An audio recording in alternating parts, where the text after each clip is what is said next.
Hey everyone, welcome to an Evergreen Aviation and Space Museum flyby. I'm Catherine, part of the education team here, and today we're talking about paper airplanes. Eli's here to take it away.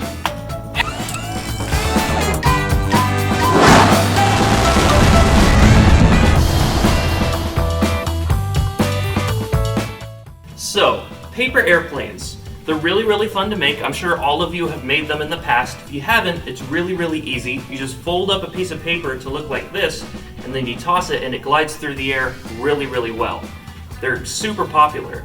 But technically, paper airplanes aren't airplanes. They're actually gliders. See, an airplane needs some sort of propulsion or motor to actually keep it going in the air, while gliders, they just glide.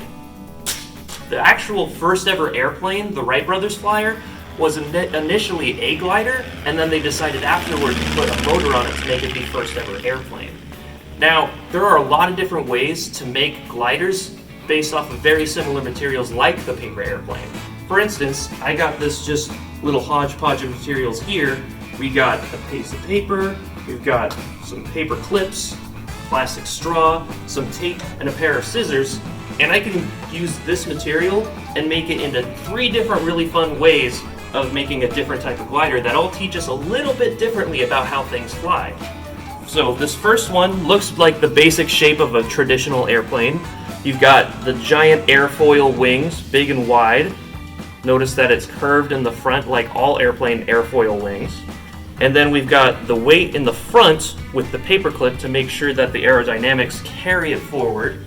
And it doesn't do a great job every time, but it actually works out pretty well that time. Next, we have this wonderful hoop glider. It's a little bit more futuristic than a lot of people realize, but it's very simple. You've got these 2 different sized hoops, the weight is still in the front, and the air channels through these hoops at different rates to keep it front and center in itself, and it goes a lot of different ways. And then finally, we have this piece of paper that I folded up into a cylinder, and you actually just throw it like a spiral. And it works really well.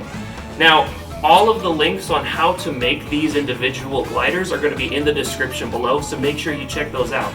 And now my challenge is for you to take whatever materials you may have in your house, whether it's the same ones or different household things. I've seen people use paper cups and string, a whole bunch of stuff to make their own versions of gliders here at the museum when we put them to the test.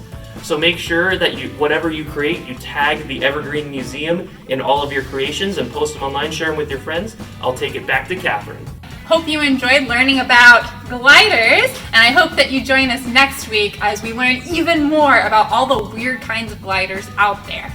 And make sure to come on down to Evergreen Aviation and Space Museum, where we have some pretty awesome, huge gliders meant for human beings like you and me.